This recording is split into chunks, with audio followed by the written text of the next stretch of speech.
La sagesse cachée de Dieu. La sagesse cachée de Dieu.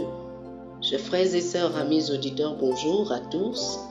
Voici le thème de la Rhapsodie des réalités de ce vendredi 17 janvier 2025.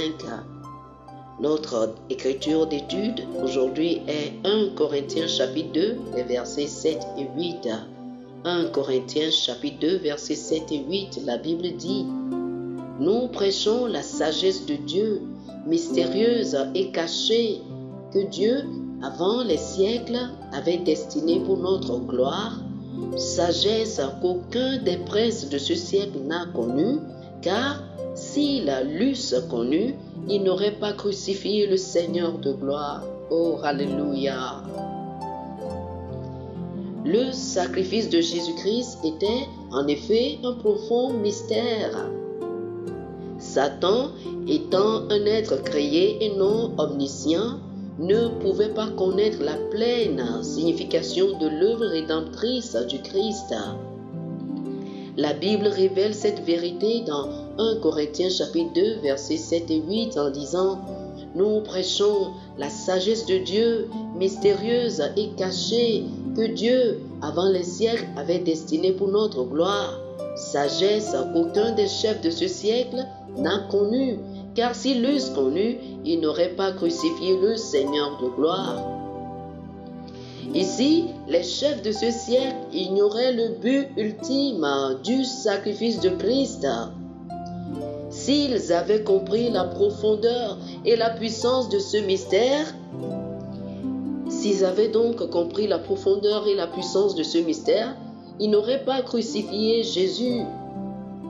Dans Jean chapitre 12, le verset 31, Jésus désigne Satan comme le prince de ce monde, ce qui correspond à la description des puissances des ténèbres dans les versets précédents. L'ignorance de Satan et de ses principautés concernant le plan divin témoigne de la sagesse cachée de Dieu. Il ne savait pas que la crucifixion de Jésus conduirait au salut de l'humanité.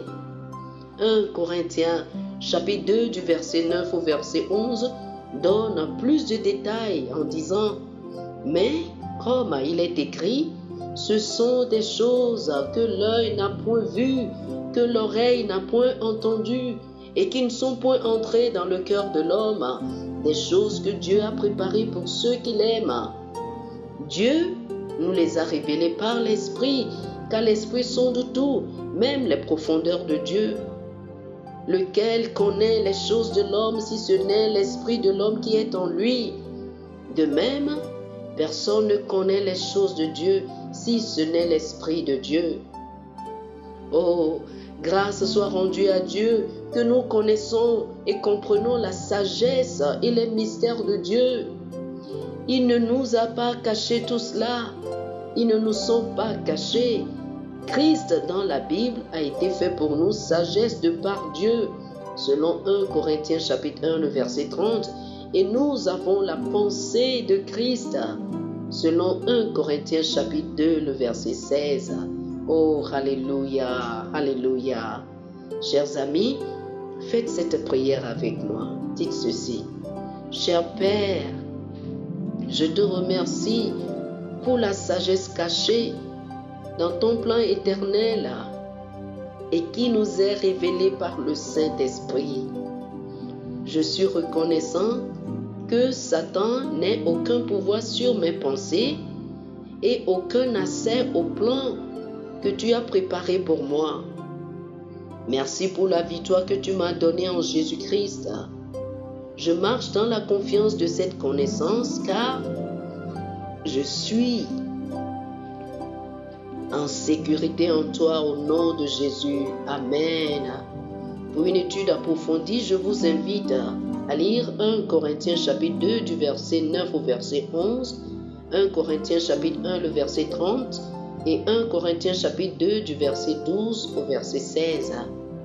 1 Corinthiens chapitre 2 du verset 9 au verset 11, 1 Corinthiens chapitre 1 le verset 30 et 1 Corinthiens chapitre 2 du verset 12 au verset 16. Que le Seigneur vous bénisse. Amen. Amen. Chers amis auditeurs, nous espérons que vous avez été bénis par ce dévotionnel. Nous vous invitons à faire de Jésus-Christ le Seigneur de votre vie. Si vous voulez recevoir le Seigneur Jésus comme le Seigneur et le Maître de votre vie, faites cette prière avec moi. Dites ceci après moi, s'il vous plaît. Ô Seigneur Dieu, je crois de tout mon cœur en Jésus-Christ, Fils du Dieu vivant. Je crois qu'il est mort pour moi et Dieu l'a ressuscité des morts. Je crois qu'il est vivant aujourd'hui.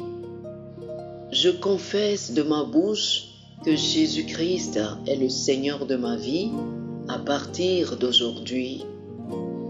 Par lui et en son nom, j'ai la vie éternelle. Je suis né de nouveau.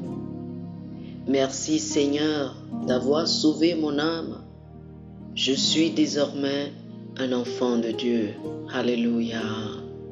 Félicitations, vous êtes désormais un enfant de Dieu. Pour recevoir plus d'informations sur comment vous pouvez grandir en tant que chrétien et pour avoir une copie physique et une copie électronique de la Rhapsodie des réalités, appelez-nous sur le plus 228 91 74 69 79 plus 228 91 74 69 79.